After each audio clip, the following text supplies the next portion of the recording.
Você usa Linux e quer configurar um ambiente Spring Boot Java completo? Nesse vídeo você vai instalar todas as ferramentas essenciais para o desenvolvimento Spring Boot no Linux. O Java, o Maven, o IntelliJ, o MySQL com o Workbench, o Postman, Git, Docker, Docker Compose, Kubernetes com Minikube e muito mais. É um guia direto, sem enrolação, com todos os comandos e instalações, e no final eu preparei um bônus especial com uma ferramenta alternativa que muitos desenvolvedores profissionais preferem. Se você quer ter um ambiente completo e descobrir que ferramenta é essa, fica até o final. Então, bora configurar e a gente se vê depois da vinheta.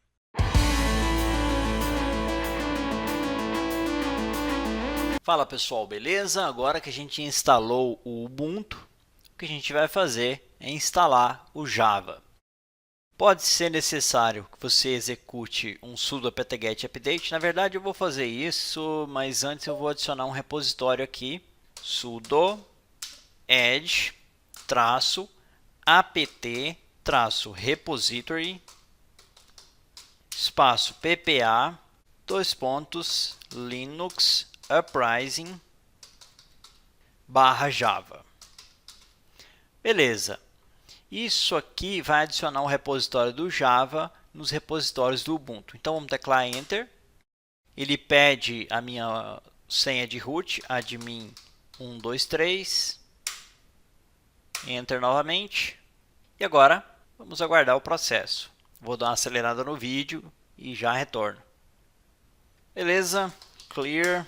E agora vamos executar um sudo apt-get update. Enter. Isso aqui é opcional, só para se você tentar instalar e tiver algum problema, então faça isso. Agora vem a parte de instalação do Java.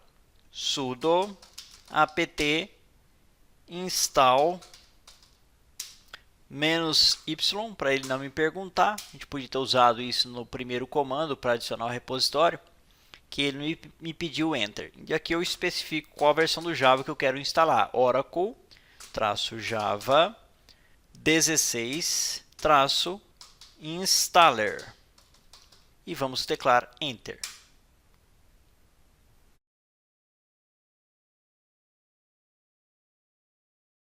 Beleza, aqui ele me pede confirmação. Vou usar a setinha. Ok, Enter. Aqui ele me pergunta se eu quero aceitar os termos. Vou usar a setinha de novo. Enter. Beleza, isso vai demorar um pouco, então eu vou acelerar o vídeo e assim que concluir eu retorno. Perfeito, pessoal. Tá instalado. Vamos conferir se a instalação foi bem sucedida. Para isso, digite o comando. Antes eu vou limpar aqui. E vamos digitar o comando java -version Java version 16, ok? Um detalhe interessante também, pessoal, é que esse procedimento é o mesmo independente da versão. A menos que ocorra uma mudança drástica, no Java 17, 18, vai ser o mesmo comando. Então, se você estiver assistindo a essa aula e fazendo com a versão mais nova, você pode usar isso daqui como guia, mudando apenas a versão. Vamos conferir também se o compilador está na mesma versão, javac-version, e também está javac 16. Perfeito, pessoal. Então, está instalado o Java e é isso aí. Até a próxima aula.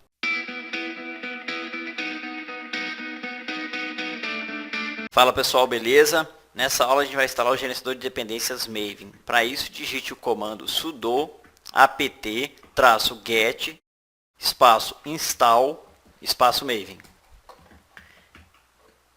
Tecle Enter. Ok, vai proceder com a instalação. Aqui a gente vai escolher Y para continuar, mesmo esquema do Java. Tecle Enter.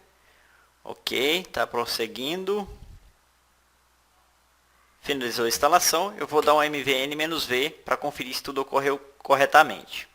Tudo certo, Maven está instalado. Até a nossa próxima aula.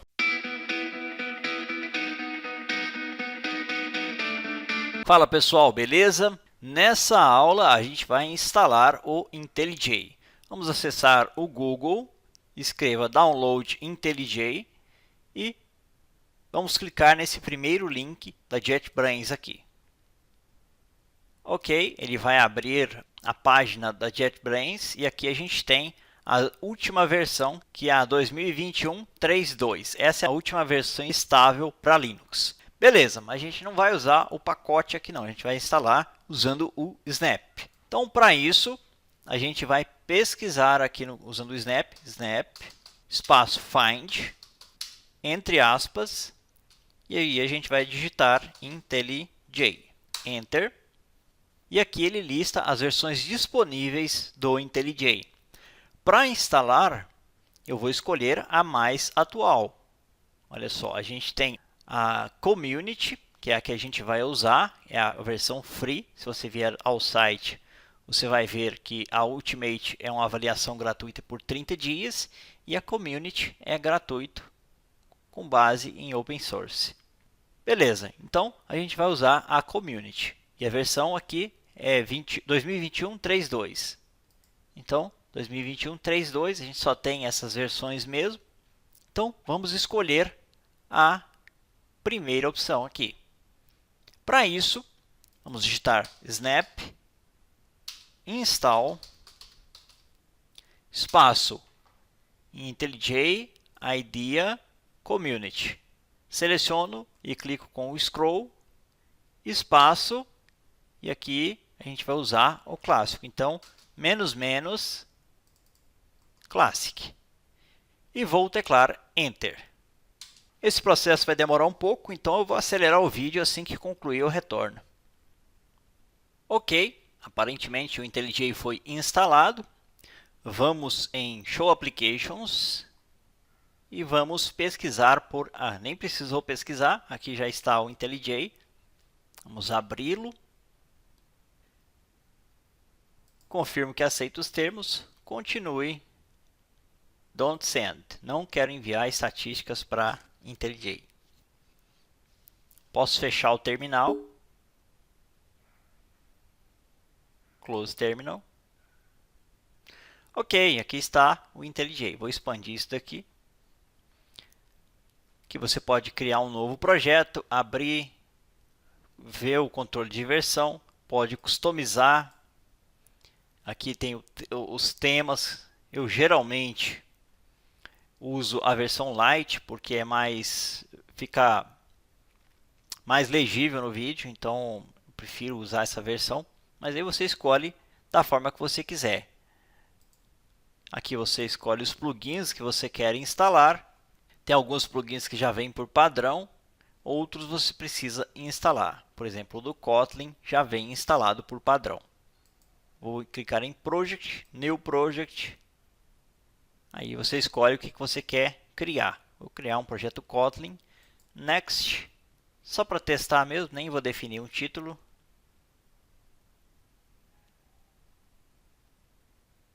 Ele está carregando o projeto. Vou expandir aqui.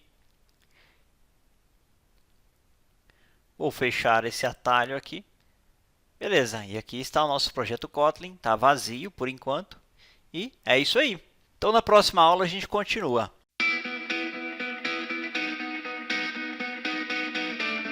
Fala galera, beleza? Nessa aula a gente vai instalar o MySQL no Ubuntu. Diferente de outras aplicações, o MySQL é um pouquinho complicado de instalar ele. A forma mais fácil e mais segura para fazer isso sem ocorrerem erros é você configurar manualmente os repositórios de pacotes e depois proceder com a instalação. Então, para isso, vamos no Google, vamos digitar Quick Guide MySQL apt. Vou teclar Enter.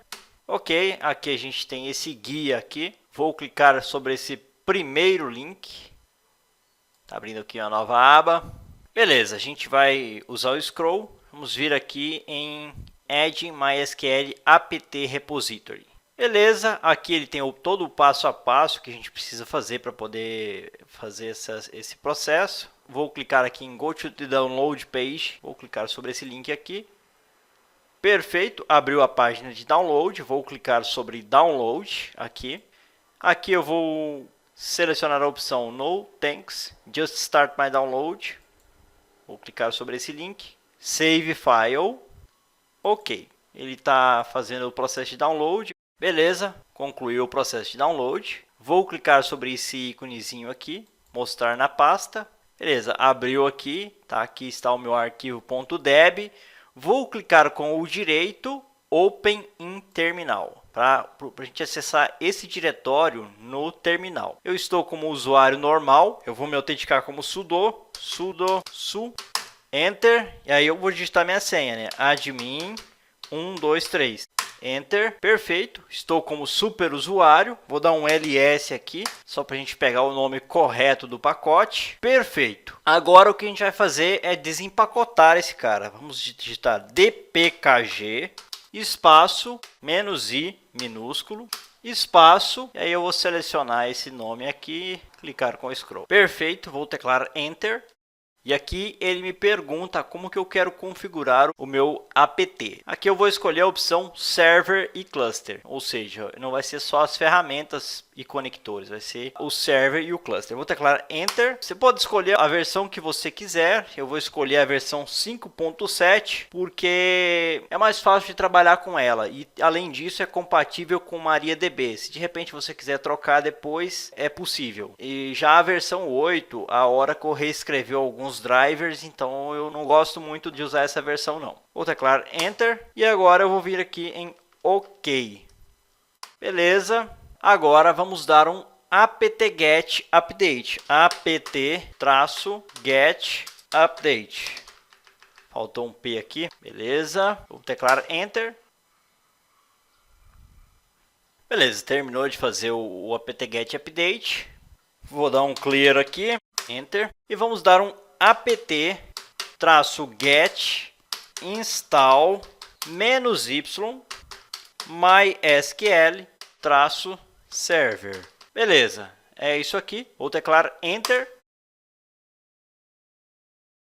Beleza, ele pede para que eu defina a minha senha. Eu vou definir a minha senha admin 123.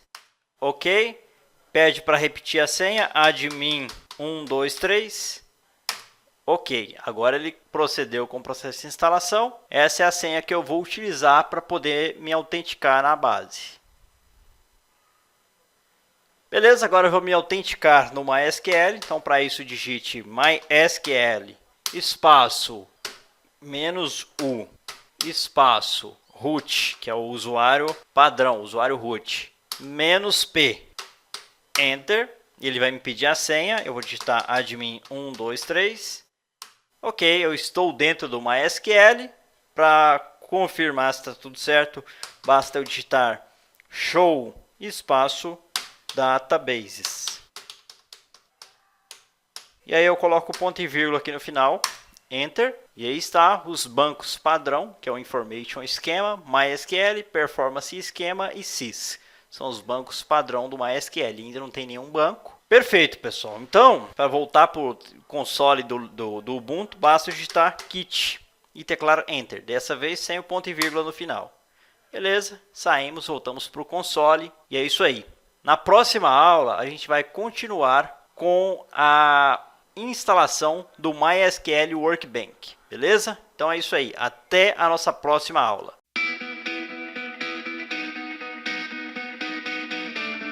Fala pessoal, beleza? Bom, nessa aula a gente vai instalar o MySQL Workbench. Como vocês devem ter imaginado, se conectar ao MySQL através do console não é lá uma coisa muito prática e nem produtiva. Então, para isso a gente precisa de um cliente visual que traz mais produtividade e é bem mais prático de se trabalhar. Então, eu vou clicar aqui em Ubuntu Software, nessa pasta laranja aqui. Beleza, vou expandir aqui. E vou pesquisar por MySQL.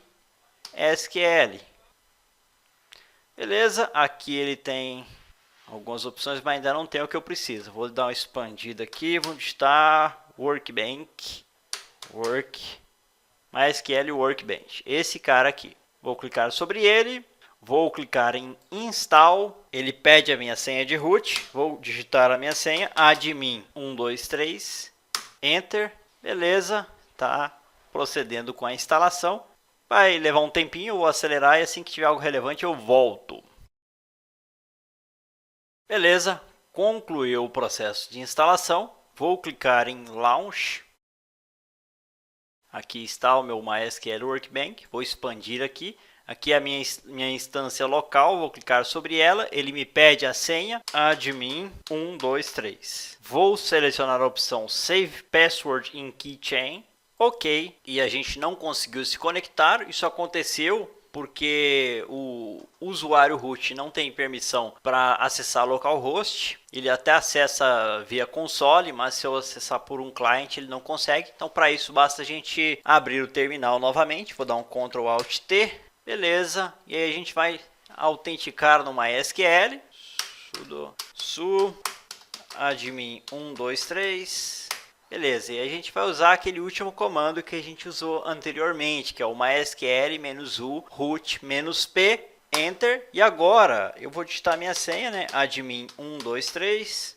Beleza, então agora eu estou no terminal do MySQL. Eu vou digitar o seguinte comando: alter espaço user espaço entre aspas simples root end arroba entre aspas simples novamente eu vou colocar localhost, ou seja, qualquer acesso para esse cara vai ser permitido, e aí eu vou especificar a identificação dele: identified espaço with mysql underline native underline password espaço, aí eu vou passar a senha do cara, né? Que é o que a gente definiu durante a criação da base. Eu vou colocar aqui admin 123. Vamos para o final aqui, vamos definir um ponto e vírgula. Enter. Query OK. Agora a gente pode voltar lá e testar novamente a conexão. Clicar novamente. Ele me pede a senha admin 123. Save password in keychain. OK. E a gente está conectado. Perfeito. Funcionou. Se a gente expandir aqui, a gente só tem os bancos de dados, até o momento, só os bancos de dados padrão. Então, na próxima aula, a gente vai criar o nosso próprio banco de dados. Beleza, pessoal? Então é isso aí. Até a próxima aula.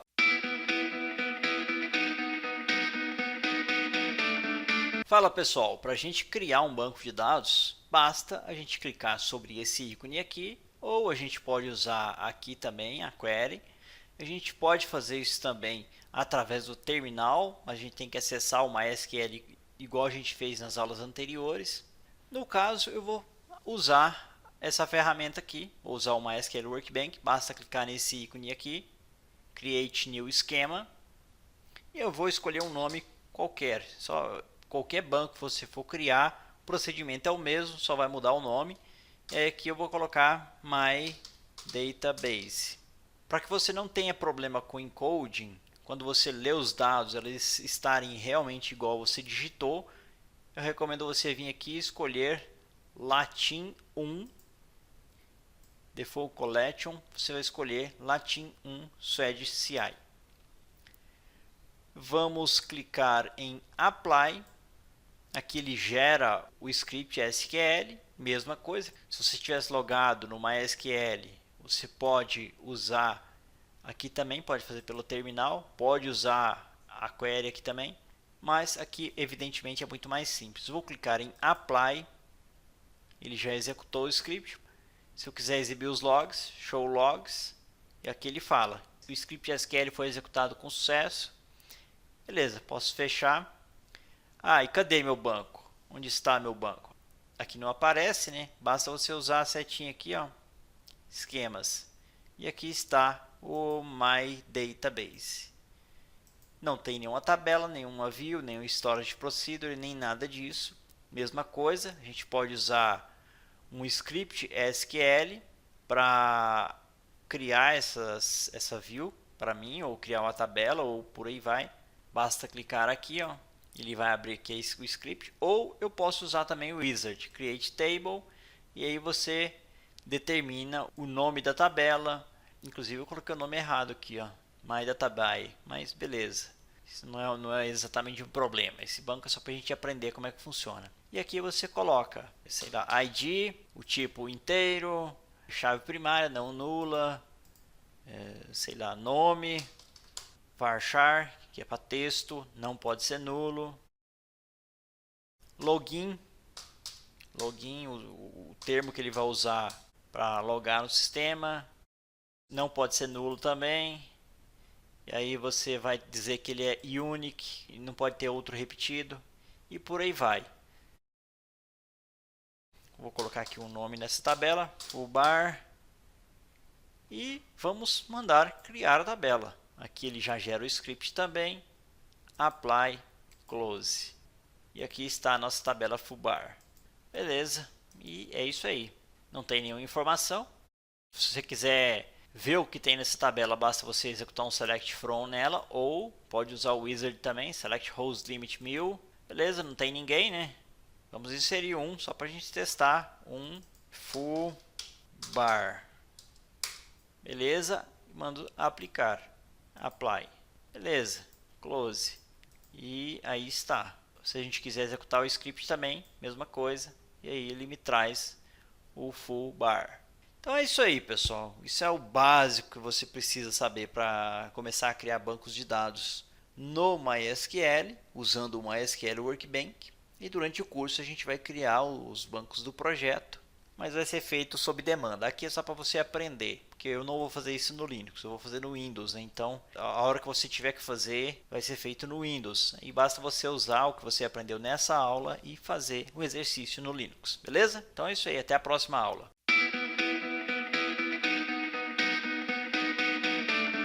Fala pessoal, beleza? Bom, nessa aula a gente vai instalar o Postman no Ubuntu. Em versões anteriores do Ubuntu isso era um pouco mais complicado de se fazer, mas hoje ficou bastante simples. Basta você vir no Ubuntu Software, aqui do lado, vou expandir aqui, e você vem aqui na pesquisa, e aí você escolhe aqui Postman. Esse cara aqui, vou clicar sobre ele, aí basta você clicar aqui em Install. Ele pede a sua senha de root, no meu caso admin123, authenticate, e está instalando. Vou dar uma acelerada no vídeo, assim que concluir o processo de instalação ou tiver algo relevante eu retorno.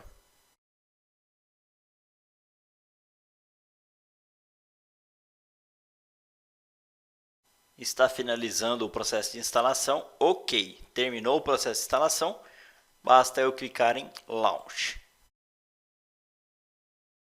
Está carregando, ele abriu essa página de boas-vindas aqui. Você pode criar uma conta no Postman e ele vai sincronizar suas collections e tudo mais. Você pode usar a sua conta do Google, por exemplo, pode criar uma conta no próprio Postman. A gente não vai fazer isso. A gente vai vir aqui embaixo, está bem disfarçado aqui no finalzinho. Vamos clicar sobre Skip Sign In Take Me The App.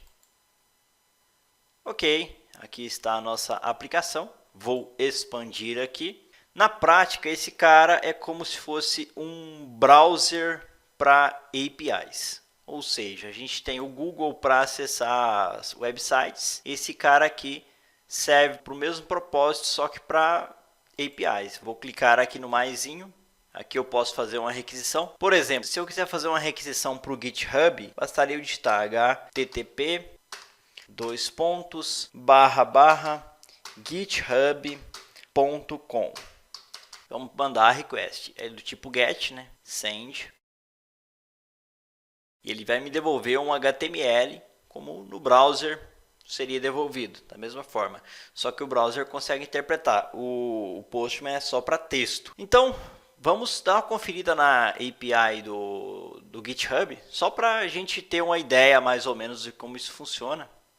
Está abrindo aqui o Firefox. Vamos no Google e vamos digitar API GitHub. Ok, aqui a gente tem a API do GitHub. Tem todos os detalhes, eles usam a tecnologia diferente do Swagger para documentar, mas aqui estão todos os detalhes da API do GitHub. A API do GitHub está nesse endereço aqui, eu vou copiar isso daqui. Ctrl C. Vamos voltar ao Postman. Novamente. Agora a gente vai fazer uma request para API e não para o site em si. Agora ele vai devolver um JSON com todos os endpoints que ele disponibiliza para você fazer testes na sua API. Aqui a gente tem Vamos ver aqui os repositórios do usuário. Aqui você tem o endereço, né? User Repositories. Perceba que isso aqui é uma implementação de RateOS bem simples, mas já atende o propósito. Ele te devolve o endereço da API e os seus principais endpoints. Aqui a gente vai digitar o nome do usuário. Você vai escolher o seu usuário. Eu vou colocar aqui Leandro CGSI. Eu posso tirar esses parâmetros aqui. Não vou passar nenhum parâmetro. E vamos mandar uma request. Beleza, ele me devolveu um JSON aqui com as minhas informações de usuário, qual é o usuário e todos os detalhes e tal. E aqui embaixo ele começa a listar os repositórios. Enfim, todos os detalhes dos meus repositórios, quantas estrelas, quantos forks, tudo mais. Todos os detalhes. Eu usei isso aqui só para exemplificar, não se preocupe, né? Só para mostrar o potencial que o Postman nos traz. Então, vou fechar aqui. E não se preocupe com isso por enquanto. A hora que a gente for fazer as aulas, a gente vai ver isso. Beleza, vamos clicar aqui nos 3 pontinhos, Show Applications. E aqui está o Postman. Já aparece aqui também. Perfeito? Então é dessa maneira que você instala o Postman. Se você tiver numa versão antiga, talvez seja um pouquinho mais complexa, mas atualmente é bem simples. Então é isso aí, até a nossa próxima aula.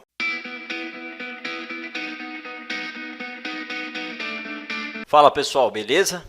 Nessa aula a gente vai instalar o Docker. Para isso, vamos abrir o terminal. Clique nesses pontinhos aqui no canto inferior esquerdo. Vai aparecer aqui as opções para você procurar o terminal. Aí você vai escolher aqui a opção terminal. Clique sobre ela. Ok, abriu o terminal. Perfeito. A primeira coisa que a gente vai fazer é verificar se o Docker já está em execução. Eventualmente, ele já pode vir instalado junto com as ferramentas padrão da instalação. Então, primeiro eu vou precisar me autenticar como sudo usuário. Então, vamos digitar aqui sudo su.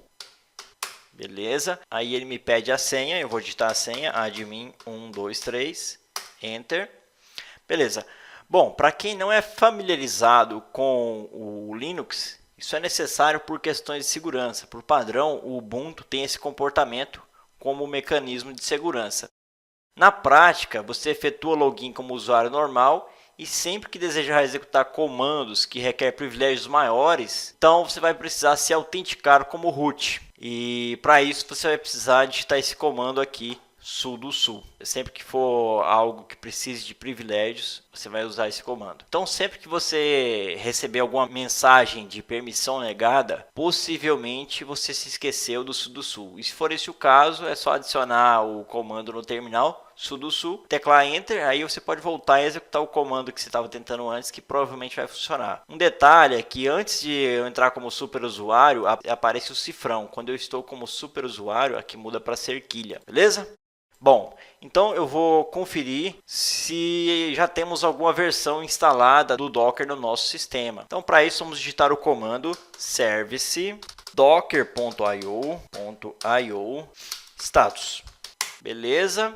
Não foi encontrado, então tá beleza, não tem nenhuma versão instalada. Bom, esse docker.io é porque antigamente o domínio do Docker era docker.io ou docker.io. Se você tentar acessar esse endereço hoje no browser, ele foi movido para o docker.com, mas por questões de backward compatibility, eles mantêm isso. Beleza, o comando não foi reconhecido, que significa que não está instalado, então a gente vai instalar ele. Mas antes de fazermos isso, vamos conferir se o kernel do Linux nessa versão do Ubuntu suporta o Docker. O Docker funciona em praticamente qualquer distribuição Linux moderna, mas tem algumas restrições. É só em arquitetura 64 bits e além de ter arquitetura 64 bits, também é necessário ter um kernel relativamente novo, de no mínimo a versão 3.8. Se for da 3.10 para cima, melhor ainda. A gente vai conferir se a nossa versão do Ubuntu está com essa versão do kernel. Para isso, digite o comando uname -a, enter. Beleza, vamos ver aqui qual a versão. Bom, a gente está na versão 5.0, então tá tranquilo, então vai funcionar. Beleza, então, antes da gente finalmente instalar o Docker, primeiro vamos atualizar os nossos índices de repositórios de pacotes. Então, para isso, digite apt-get update. Beleza, isso aqui vai atualizar os nossos índices de pacotes, vai demorar um pouquinho, eu vou dar uma acelerada aqui no vídeo, a hora que terminar a gente volta com a próxima etapa. Beleza, terminou o processo de atualização dos pacotes, agora é a hora da gente finalmente instalar o Docker. Então, para isso a gente vai digitar apt-get install -y docker.io. Beleza, enter. Beleza, também eu vou acelerar um pouquinho o vídeo, assim que concluir a gente volta. Beleza, concluiu o processo de instalação.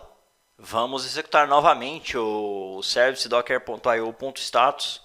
Vou só puxar aqui no terminal para os comandos do histórico. Beleza, service docker.io status. Não encontrou nosso comando, pode ser relacionado à backward compatibility que foi removido. Então a gente vai executar agora, só para ter certeza se está funcionando, a gente vai executar um docker -v para obter a versão do Docker. Se estiver funcionando, vai devolver a versão do Docker. Beleza, devolveu a versão do Docker 18.09.07 e tá funcionando então. Perfeito. Vou dar um clear aqui só para ficar mais limpa a tela aqui para a gente. Beleza, vamos ver mais alguns comandos do Docker, né? O Docker -v nos traz apenas as informações básicas, mas a gente pode querer ver um pouco mais de informações, então é necessário usar o comando docker version. Docker version.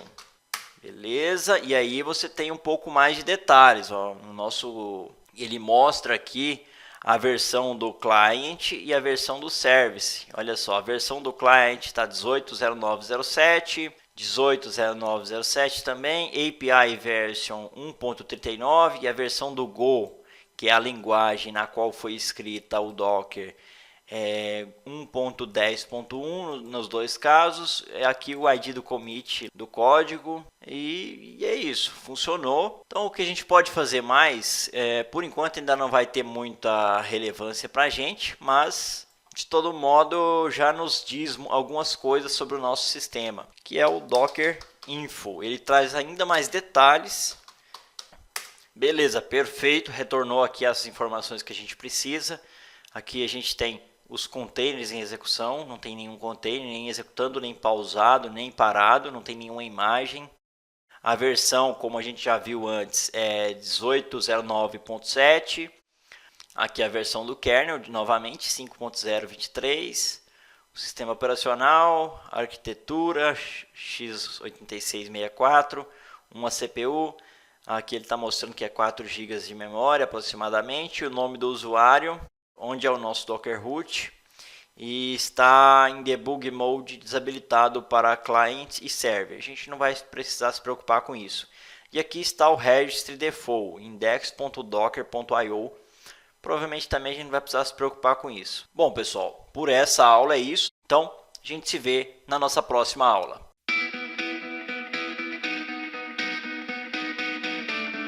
Fala pessoal, beleza? Nessa aula a gente vai aprender como instalar o Docker Compose. A melhor maneira de você fazer isso é seguir a documentação oficial. Vou deixar o link como recurso e a gente vai seguir o passo a passo aqui do guia oficial. Você vai vir aqui na aba Linux, isso aqui vai ser correspondente à sua distribuição. Se você tiver no Windows, você não precisa instalar o Docker Compose porque o Docker Desktop já traz todo o pacote junto. Então eu vou vir até o final aqui e vou copiar. Esse primeiro comando é para poder baixar a última versão dos binários do Docker Compose direto do repositório. Então eu vou colar aqui, eu estou como sudo, então não preciso do sudo no início, beleza? Então vou teclar enter, aqui eu não tenho curl, então eu vou precisar dar um apt-get install -y curl.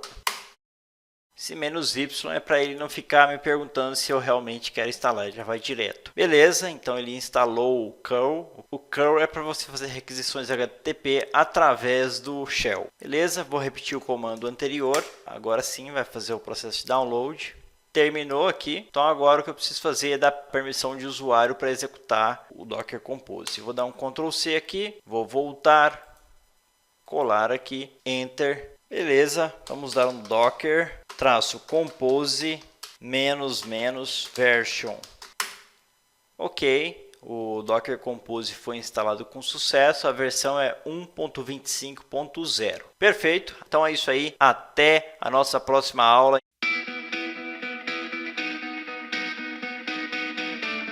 Fala pessoal, beleza? Nessa aula a gente vai instalar o Git. Então para isso digite Ctrl Alt T ou acesse o terminal aqui em Show Applications. Vou expandir aqui. Vou me autenticar como superusuário, então para isso digite sudo su, enter, ele pede a minha senha de usuário root, admin 123, enter, perfeito. Agora eu estou autenticado, então vamos dar um apt-get install -y, para ele não me pedir autorização, ele já vai direto, espaço git. Vamos teclar Enter. Ok, terminou o processo de instalação. Vamos dar um git status, só para a gente ver. Obviamente aqui não é um repositório git, ele vai falar que não é um repositório git, mas é só para a gente testar se está instalado o comando git. Aí ele fala que aqui não é um repositório git, mas a gente sabe que o comando funcionou. Vamos digitar git apenas. E aí ele me mostra os comandos que eu posso utilizar.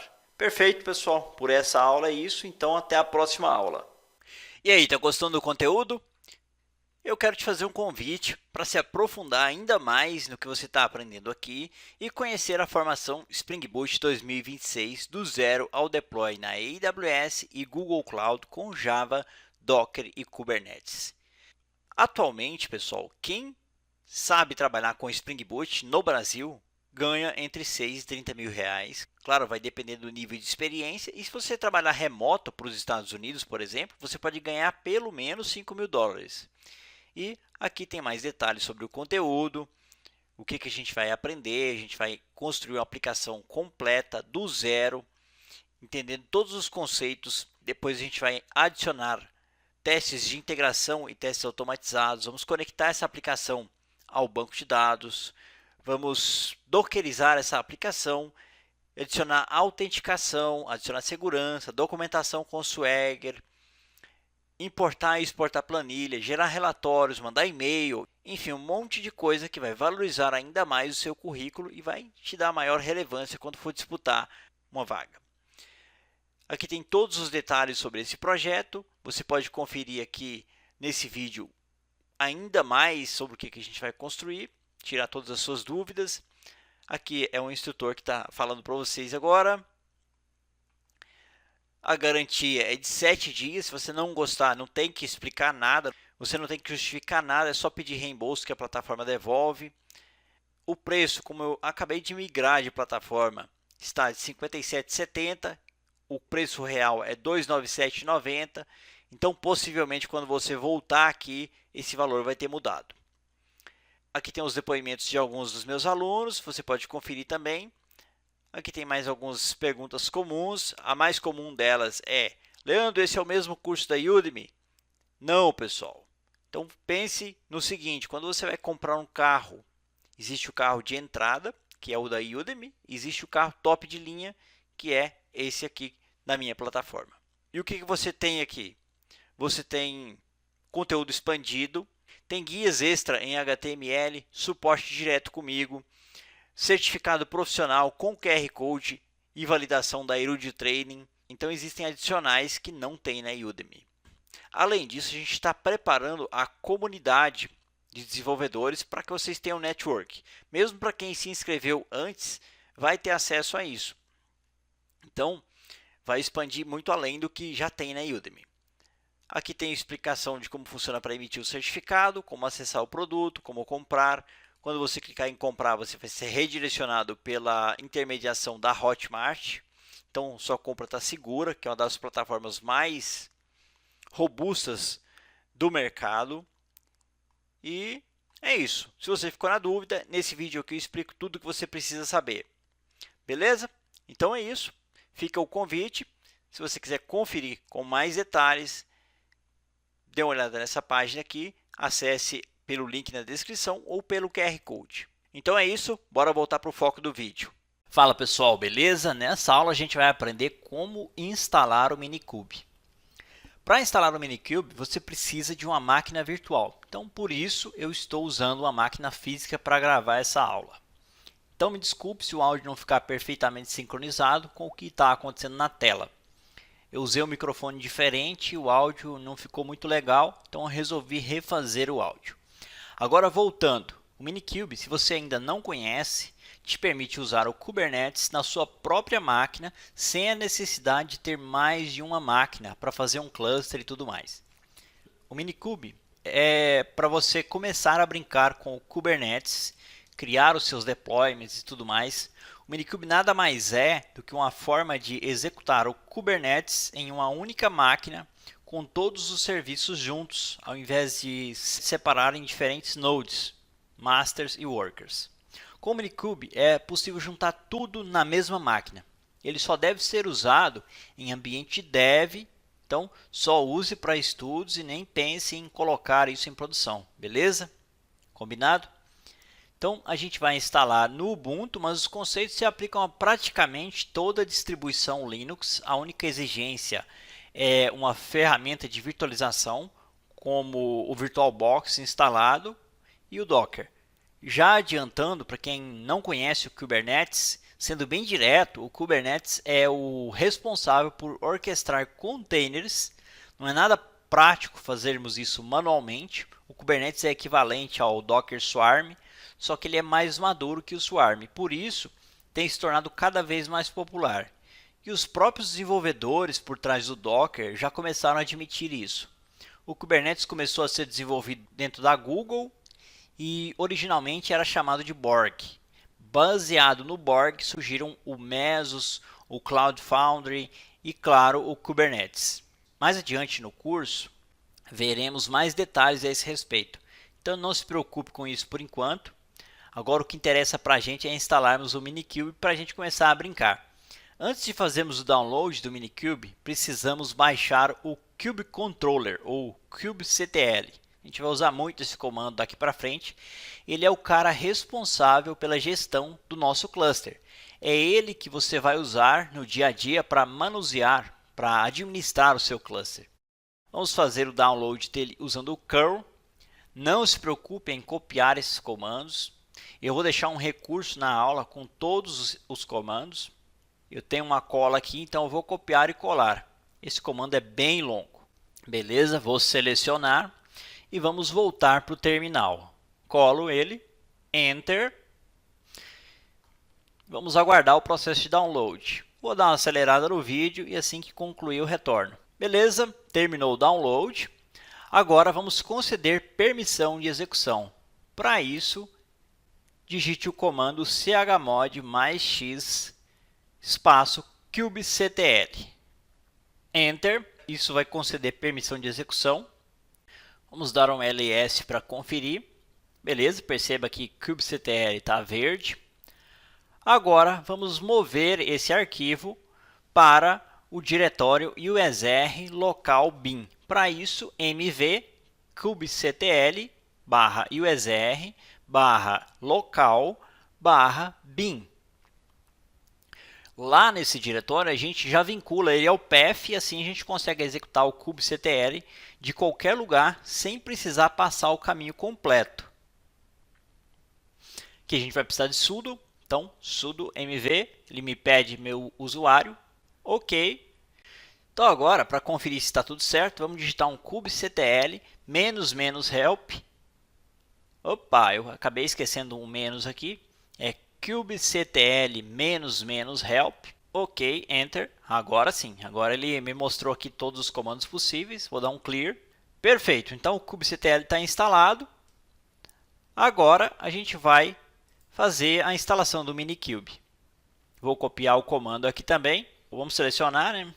Ctrl C, vamos voltar para o terminal. Ok, colo, enter. Beleza, é um processo bem parecido com o anterior. Vamos aguardar. Concluiu. Beleza, vamos conceder permissão de execução. Bem similar, chmod mais x minikube. ls, aqui está o Minikube em verde. Agora a gente vai mover isso para usr local bin. Minikube, vou trocar aqui. Minikube. Enter. Mesma coisa, eu preciso de sudo, eu preciso estar como superusuário. Vamos adicionar o prefixo sudo.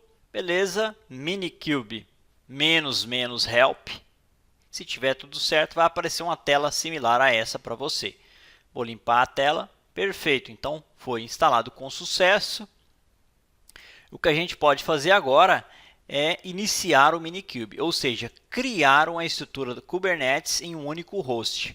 Lembrando mais uma vez, não faça isso em produção, isso é só para aprendermos a usar o Kubernetes na nossa máquina. Então, chega de conversa, vamos iniciar o Minikube.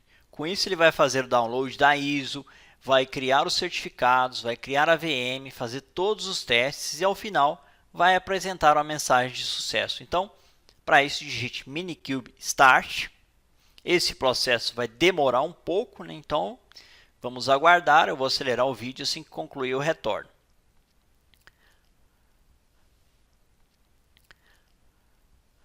Beleza, para ver se tudo correu bem, podemos dar um kubectl get nodes, isso vai mostrar todos os nós do nosso cluster, lembrando que o Minikube roda em apenas um, ou seja, todos os serviços e processos que normalmente rodam no master ou no worker, aqui ele roda no Minikube. Beleza, já que o nosso cluster está funcionando com sucesso, vamos fazer o nosso primeiro deployment. Então fique tranquilo com os comandos, se você ainda não conhece Kubernetes. Antes de usarmos o Kubernetes nesse curso, faremos uma revisão sobre os principais conceitos de Kubernetes. Então, kubectl run nginx, e aí eu vou passar a imagem, né? --image nginx.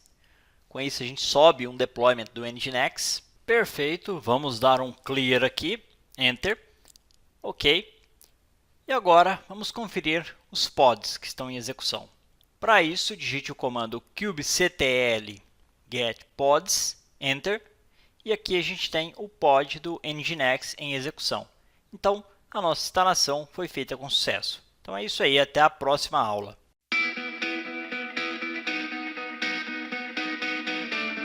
Perfeito, pessoal! Todas as ferramentas foram instaladas e estão funcionando perfeitamente. Mas antes de você sair do vídeo, eu preparei um bônus especial. É uma ferramenta alternativa ao IntelliJ que muitos desenvolvedores profissionais preferem, principalmente quem vem do mundo Eclipse. Se você quer ter mais opções e conhecer o que o mercado usa, fica comigo mais alguns minutos. Essa ferramenta pode ser usada na sua próxima empresa. E aí você já vai chegar lá sabendo como configurar e como trabalhar com ela. O bônus é a Spring Tool Suite, ou simplesmente STRC. É uma ideia baseada no Eclipse, mas turbinada especialmente para o ecossistema Spring Boot. Muita gente prefere ela porque já está acostumada com o Eclipse, ou porque é mais leve em algumas máquinas, ou simplesmente porque gosta mais da interface. Vale a pena ter as duas opções instaladas e ver qual você prefere. Fala pessoal, beleza? Nessa aula a gente vai instalar a nossa IDE de desenvolvimento.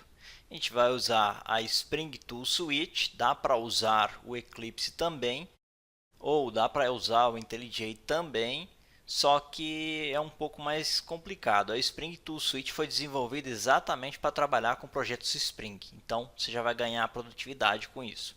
Então, no Google pesquise por Spring Tool Suite, vai aparecer esse primeiro link aqui, ó, spring.io, vou escolher essa opção. E aqui ele abre a página de downloads. Existe a Spring Tools para o Eclipse, baseada no Eclipse, e existe a Spring Tools baseada no Visual Studio Code e tem para a IDE Theia. A gente vai usar baseada em Eclipse e eu recomendo que você faça o mesmo. A menos que você já tenha conhecimento avançado e já saiba trabalhar com IDEs tranquilamente, então pode escolher outra, mas do contrário, minha recomendação é seguir a mesma que a gente vai usar durante o curso. Então eu vou clicar sobre esse link aqui, ele vai baixar o arquivo tar para mim, save file, ok, vai demorar um pouco, eu vou acelerar o vídeo e assim que concluir eu retorno. Perfeito, completou o download, vamos abrir o diretório, né? Clique sobre esse ícone aqui. E aqui está o arquivo compactado da Spring Tool Suite. Agora vamos acessar esse diretório via terminal. Para isso, clique com o direito, Open in Terminal. Vou expandir aqui e vamos lá. A gente vai precisar elevar o nosso usuário para sudo, porque para manipular o diretório para onde a gente vai mover o arquivo precisa de permissão de sudo. Sudo mv, e aí eu passo o nome do arquivo, sp, posso dar tab que ele já vai autocompletar. Só tem 2 arquivos e o único que começa com sp é esse. E eu vou mover isso para o diretório opt, é um diretório que a gente precisa de permissão de root para mexer nele.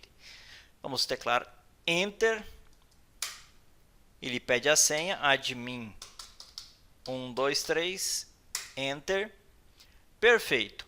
Agora vamos dar um ls aqui e a gente só tem um arquivo. Se a gente for para opt, cd/opt e dermos um ls, aqui está o nosso arquivo tar.gz da Spring Tool Suite. O que a gente precisa fazer agora é descompactar esse arquivo. Então, sudo tar zxvf e a mesma coisa, sp, tab e era isso. Enter, ele está descompactando, vamos aguardar esse processo. Ok, concluiu. Eu vou dar uma limpada aqui e vamos dar um ls. Beleza, e agora a gente tem o nosso arquivo compactado aqui e também temos uma nova pasta. Então eu vou dar um cd sts e vamos teclar Enter.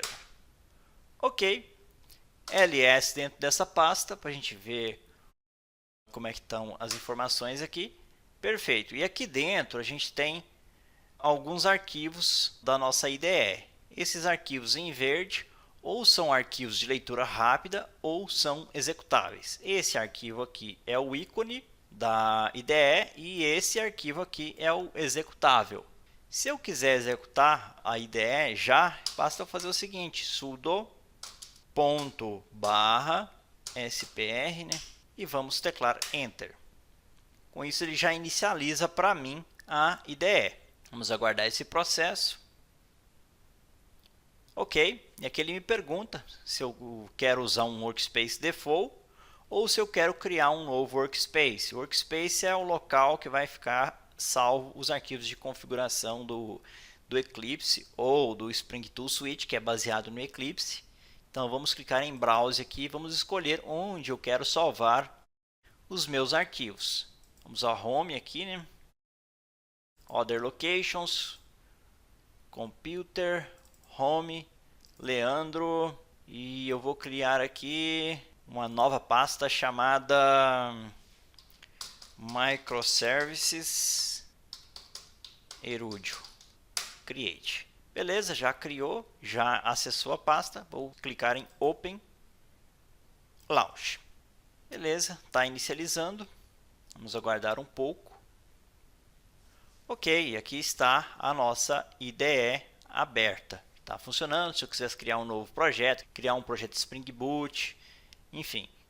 Se eu quisesse começar a desenvolver, já podia. Só que tem um inconveniente, né? Que é toda vez a gente tem que acessar aquele diretório e digitar aquele comando no terminal. Isso não é muito interessante. Para resolver esse problema, a gente pode fazer o seguinte. Eu vou fechar aqui. Se você ficou na dúvida o que é Workspace, que negócio é esse, então você precisa assistir a sessão de nivelamento que ensina o básico de REST com Spring Boot. É em ambiente Windows, mas é a mesma lógica, a mesma coisa. Beleza, então a gente está aqui, né? O que a gente vai fazer é criar um atalho para STS, para Spring Tool Suite.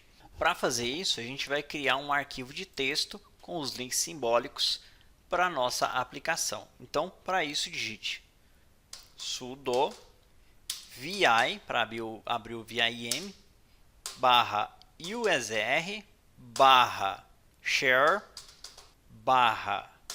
/applications. Isso aqui tem que estar correto, viu? Tem que estar certinho, senão não vai funcionar. sts launcher.desktop. Beleza. Com isso aqui ele vai abrir um editor de texto. O que a gente precisa fazer é acessar esse diretório aqui, acessar o ícone e acessar o executável. Beleza? Então, voltando aqui, vamos executar o comando, né? Enter. Ok. E aqui eu tenho uma colinha aqui já. Vou copiar essa cola.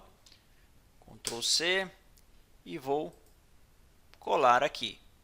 Então, basicamente, o que ele faz é o seguinte. Ele aqui é o nome da ferramenta, né? Spring Tool Suite. O comentário.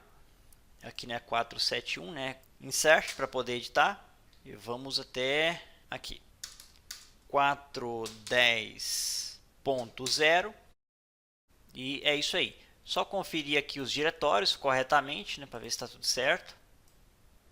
Ó, opt, sts, opt, sts, o nome correto, né? Você tem que prestar atenção na versão. Se mudar a versão, se estiver fazendo essa aula daqui 1 ano, 2 e tiver mudado a versão, tem que adaptar de acordo com a versão e tem que apontar o primeiro para esse executável aqui e segundo para o ícone icon.xpm. Beleza. Para sair, a gente vai teclar ESC wq write e quit, ou seja, escreva e saia. Ok. Vamos confirmar se está tudo ok aqui. Catch. E aí está, perfeito. Vamos em Applications, STS, aqui ó, Spring Tool Suite, foi adicionado, basta clicar sobre ela, já vai abrir a IDE para a gente. Mesma coisa, a gente vai procurar o workspace que a gente criou no início da aula, né? Browse, Leandro, Microservices Erudio, Open. Se você quiser que ele pare de te perguntar isso, basta marcar aqui, ó, Use this as default e não pergunte novamente. Use esse como o padrão e não pergunte novamente. E basta clicar em Launch. Aparentemente o Workspace está como Read Only, provavelmente porque a gente criou como sudo. Então, ok, Choose. Vamos escolher um outro aqui então, né? Vamos criar uma nova pasta aqui, Microservices. Beleza. Provavelmente porque a gente rodou a instância como sudo, e por isso ele não aceita. Beleza. Vou deixar marcado aqui, Launch. E agora sim. Ok. Inicializou. Aqui está a nossa IDE. Aqui você pode criar um projeto Java, aqui você pode criar um projeto Spring, importar, enfim, várias coisas. Posso fechar aqui novamente. Ok. Vamos novamente em Applications, Spring. Tá aí, ó. Agora ele já deve ir direto, não vai me perguntar por Workspace. Ok, entrou direto e já nem pediu Workspace. Então é isso aí, pessoal. Até a nossa próxima aula. E aí, gostou do bônus? Agora você tem um ambiente completo com as duas ideias profissionais para escolher, mas ter as ferramentas é só o começo. E na formação Spring Boot 2026, você vai usar tudo isso para criar aplicações reais do zero, trabalhar com bancos de dados, implementar segurança, autenticação, fazer deploy na AWS e na Google Cloud, usando o Docker e o Kubernetes que você acabou de instalar. Você vai aprender a usar essas ferramentas em projetos de verdade, não só instalar. Profissionais qualificados em Spring Boot ganham entre 6 e 30 mil reais no Brasil e no mínimo 5 mil dólares trabalhando remoto para o exterior. O link da formação completa está na descrição ou no QR Code aparecendo aqui na tela, com todo o conteúdo, bônus e condições especiais. Então, transforme esse ambiente que você montou em uma carreira sólida. A gente se vê na primeira aula.